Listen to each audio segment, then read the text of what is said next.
L'autonomisation et la croissance financière sont abordées au cours des échanges entre la presse en ligne, écrite, audiovisuelle et les entreprises privées, sous les thèmes « Comment les médias peuvent aider les entreprises privées à se développer ». Autour d'un déjeuner organisé ce vendredi 20 mai 2022 à Lubumbashi par Internews, en partenariat avec la Fédération des entreprises FEC en cycle section du Haut-Katanga, différents responsables de banques, mining, restaurants, hôtels et ceux de la presse ont échangé sur les expériences vécues par les partenaires.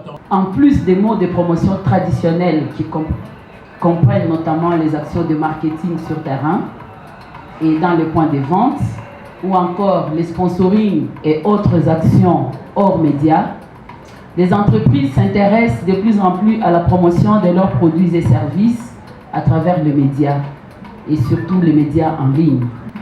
Et ils continuent à progresser chaque année au point de devenir incontournables dans la vie quotidienne.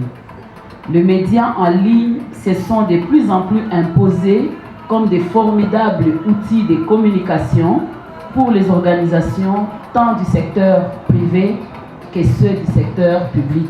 S'agissant de l'apport de médias pour la visibilité des entreprises privées, Emmanuel Bobois, journaliste et marketeur de Soneta, a donné quelques indicateurs de performance. Donc ne laissez pas votre image être ternie et puis vous venez en réaction. Généralement, les gens ne suivent pas ça.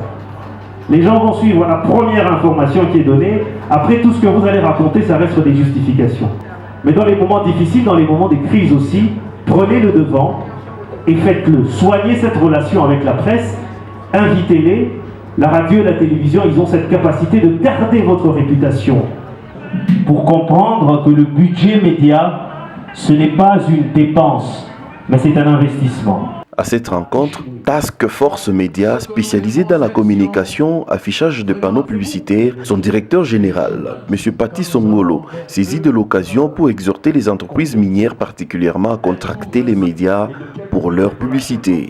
Quand une entreprise minière qui produit de l'acide loue un espace publicitaire pour faire savoir à la population et aux autres miniers qui produisent de l'acide et que les autres peuvent en acheter, c'est de la publicité. Et que les entreprises minières font de la publicité parce que les panneaux publicitaires sont aussi des supports médias par lesquels on peut communiquer au même titre que la radio, la télévision, l'audiovisuel. Cette rencontre est souhaitée par plusieurs, d'où la nécessité de l'organiser régulièrement en vue d'obtenir une meilleure collaboration entre les médias et les futurs partenaires. La FEC, quant à elle, promet d'appuyer le média et demande à ses membres de faire confiance aux professionnels de la plume et du micro pour la publicité de leurs services et produits.